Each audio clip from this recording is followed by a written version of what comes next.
Bonjour à tous, c'est parti pour un petit tour autour de l'actu, au second degré bien sûr. Et aujourd'hui, je vais consacrer cette chronique à une émission phare de la télévision française, Rendez-vous en Terre Inconnue, l'émission tant aimée par les téléspectateurs, émission de Frédéric Lopez sur France 2. Alors vous connaissez un petit peu le principe certainement, c'est des people qui partent à l'aventure sur une terre totalement inconnue, très très loin de chez nous, et qui rencontrent des personnes un petit peu hors du commun, qui comprennent pas de toute façon ce que les people sont en train de dire. Hein. Alors, je pourrais vous faire la blague.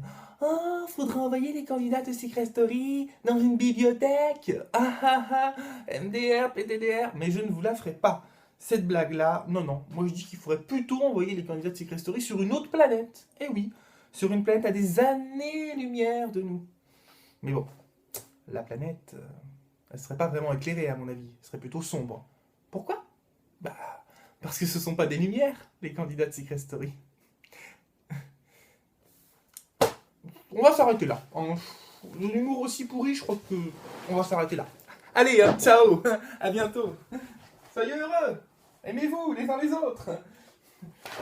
Non, poursuivons concernant En Terre Inconnue. Allez, continuons un petit peu à en parler. Josiane Balasco, la comédienne, s'était exprimée il y a quelques temps, disant que c'était une forme d'indécence, une sorte de télé-réalité dans laquelle elle n'irait pas. Frédéric Lopez, l'animateur, a répondu que chacun sait où, chacun son avis, c'est pas trop mouillé là-dessus. Mais honnêtement, ce n'est pas de la télé-réalité Rendez-vous en Terre Inconnue. Le meilleur exemple, c'est qu'il n'y a pas de cul, pas de dispute, pas de catans, pas de crétins qui s'engraissent toute la journée. C'est pas de la télé-réalité. Bref, quel ennui, Rendez-vous en Terre Inconnue en fait. Non, c'est une belle émission. Je ne veux pas me fâcher avec ceux qui aiment En Terre Inconnue.